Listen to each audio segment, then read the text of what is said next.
Other shows we have for you to enjoy at myclassicradio.net. The Avengers was most certainly not a household name in South Africa prior to the radio series. With no national television service until 1976, the mechanism simply was not present in the country to show television programs to mass audiences. While many other countries reveled in the filmed adventures of John Steed and company, South Africa was not equipped to join in the fun.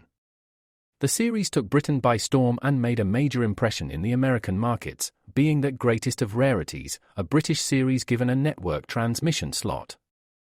However, as a filmed series, rather than a videotaped one, The Avengers was able to gain a modicum of exposure in South Africa through film rentals.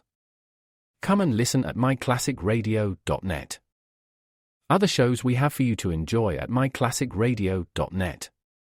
The Black Museum was a 1951 radio crime drama program independently produced by Harry Alan Towers and based on real-life cases from the files of Scotland Yard's Black Museum. Ira Marion was the scriptwriter, and music for the series was composed and conducted by Sidney Torch. Although often mistakenly cited as being produced for the BBC, the series was produced and syndicated commercially by Towers throughout the English-speaking world. Come and listen at myclassicradio.net.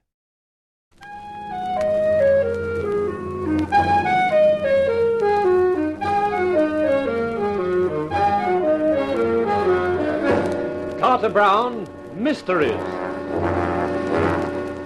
Adventures in excitement and suspense, based on the best-selling novels by the slick storytelling sensation, Carter Brown.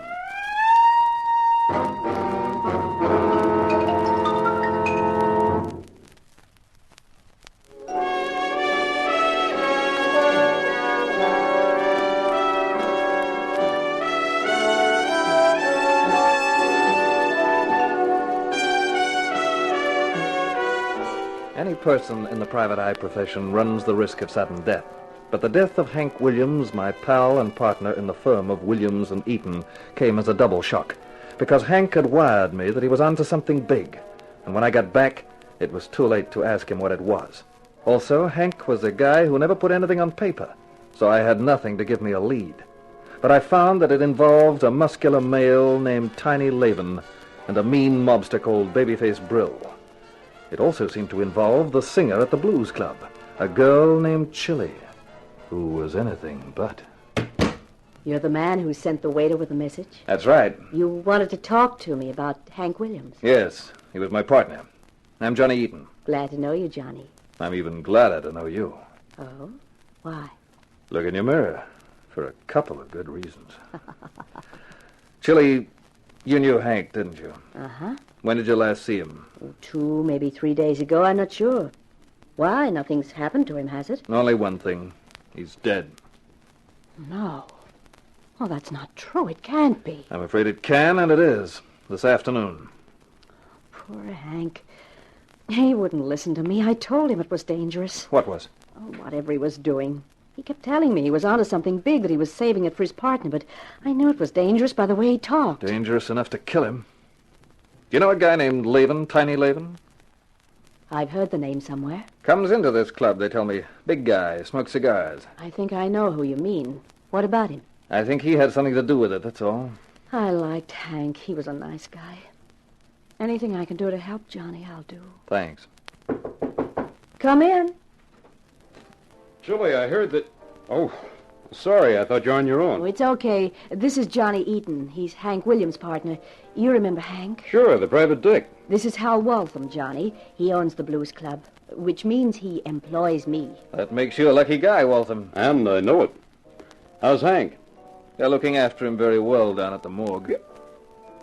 Wait, you're joking. No, Hal. He was killed this afternoon. Well, of all the tough breaks... I was telling Johnny that anything I can do to help, I'll be only too glad. But Hank never talked about his work. No.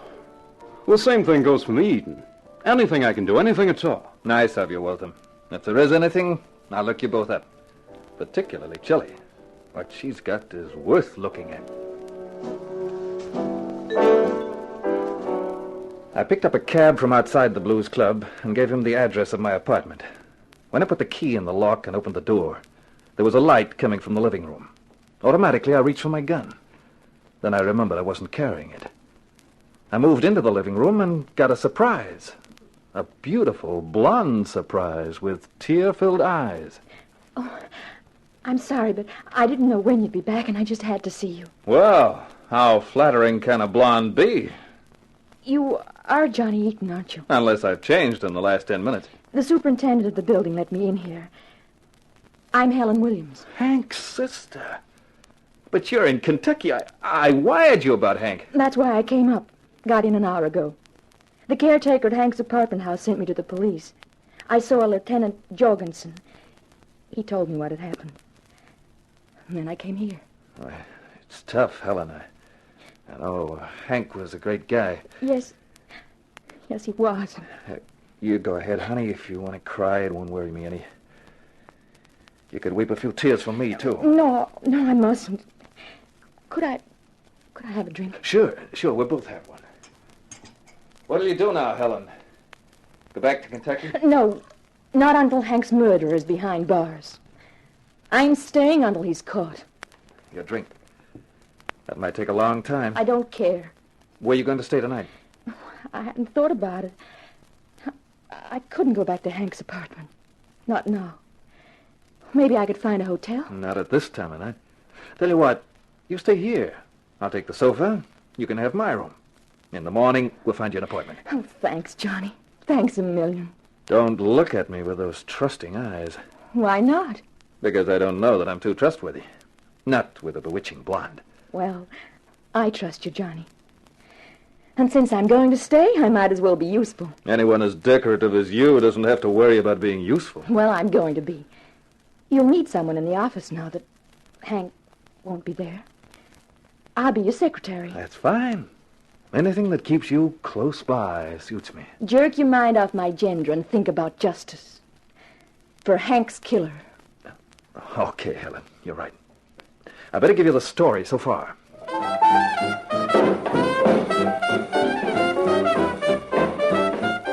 The next morning, while Helen was out arranging for Hank's funeral and then seeing about an apartment, I sat in my office waiting for the promised visit from Tiny Laven and Babyface Brill. My desk drawer was open, and the gun in it had the safety catch off. You're here, huh, Seamus? I said I would be, Mr. Laven. That's smart of you, Eaton. Real smart. Thanks. A compliment from Babyface Brill is really something. You know our names, huh? I get around. Well, here it is, Seamus. $40,000 is too high. 25 grand is the most the boss will pay. And who is the boss? Are you kidding? Okay. Sorry, Laven, the price stays where it is. Otherwise, it's no sale. You don't want to talk like that, Eden. No. You might wake up dead. Bumping me off still doesn't get you what you want.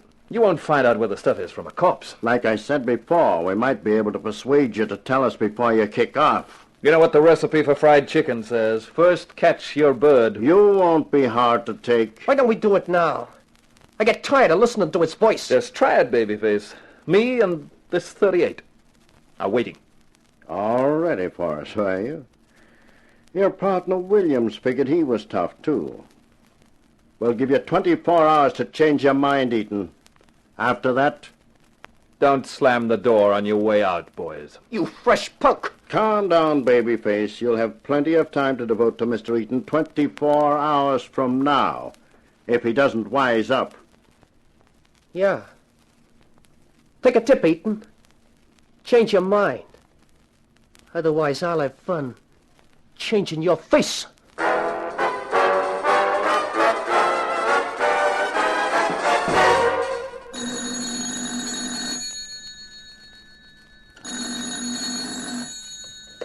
Johnny Eaton. Johnny, it's chilly. Not with your voice warming up the wire. I've been thinking about what you were telling me last night. I might be able to help a little. That's fine. Could you come over and see me? Sure, let's see. It's just on 6 o'clock now. I won't be through at the club until nearly midnight, and I don't think it would be a good idea for you to come there. My apartment would be better. Much better. Just you and me and a bottle makes 3. The address is apartment 16, 248 Parkview. Great. See you at midnight.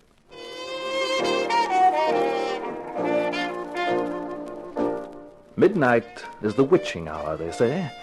And chilly at midnight was one wow of a witch. We sat side by side on the sectional sofa with the drinks handy, and I told Chilly all about Tiny Laven. You have no idea what this thing is that Laban wants? No, like I keep saying to people, Hank wasn't a guy to make notes. He carried it all in his head. I pulled the gag that I'd got it on Laban just to see the reaction. I don't suppose he'd believe me if I told him the truth. Probably not. And according to Laban, they searched the office and they must have searched Hank's apartment and they didn't find it. So what did Hank do with it? Whatever it is. You got me. I can't even begin to guess. I think I might be able to help you, Johnny. But you'd have to trust me. That's a song I've heard before. I lied a little last night. I know Laban quite well. And the other one, Babyface Brill. But I wasn't sure last night whose side you were on. Go on. I could help you, but you mustn't ask questions. Oh, I mustn't, huh? I like you, Johnny. I want to help you, but I can't help liking you as well, can I? It's the fatal Eton charm. And every time a dame tells me it's working, I find I've lost my wallet later on. You're a cynical character. I've been around a long time. But not around me. Still cynical, Johnny? I'm not sure how you describe the feeling, but I don't think cynical is the word. You were going to tell me about Laban. He and Brill are a couple of strong-arm men. I didn't think they were chartered accountants. They're tied in with the Blues Club. Huh? It really is a club, but its membership is secret. So that's what Hank was onto. I guess so. I thought it was just me. Who runs the place? Hal Waltham is the manager, but he's only paid. I don't know who really owns it. Laban gives the orders. Maybe Hank had some proof. Maybe that's why they murdered him. To stop him turning it over to the cops. Be your age, Johnny. A joint the size of the Blues doesn't exist without protection, which includes protection from the cops. Hank must have had something more than that. Anyway, why did he get so interested? Why would he stick his nose into a tough setup like the Blues? Yeah, that's right. Sometimes I'm so dumb I can hardly believe it myself. Of course he had a client. Sure. So find his client, and you might get some idea of what he had that they want so badly. Yeah, it's a bright thought. The only thing is how do I find him? You should know. You're the detective. Who could that be at this hour? Well, it's not opportunity. That only knocks once. Oh, I guess I'd better go and find out. As she walked out of the room, I thought that with things as they were, I'd be happier safe than sorry. So I eased the gun out of my shoulder holster and stood behind the door so that I was hidden from anyone coming into the room. What's the idea? Inside chilly like a good kid. Sorry about this, but it's nothing personal. Just orders. Whose orders? Just orders. I'll give it to you nice and quick. You won't know a thing about it, honest. Like you gave it to Hank Williams? I wouldn't know anything about that. But I can't stand your yabbering. And it won't do your nerves any good either. So long, Chili. Nothing personal, you understand? Sure, she understands. What? Oh, Johnny, am I glad you were here. I believe you're as tough as they say. Babyface didn't seem to like you. Brill neither likes nor dislikes anybody. It's just a job as far as he's concerned. A job he's paid to do. The interesting thing is, who's paid him to rub you out? I don't know. Well, whoever it is, it's a sign they're getting scared, which means they might make a mistake. And when they do, I'll be right there.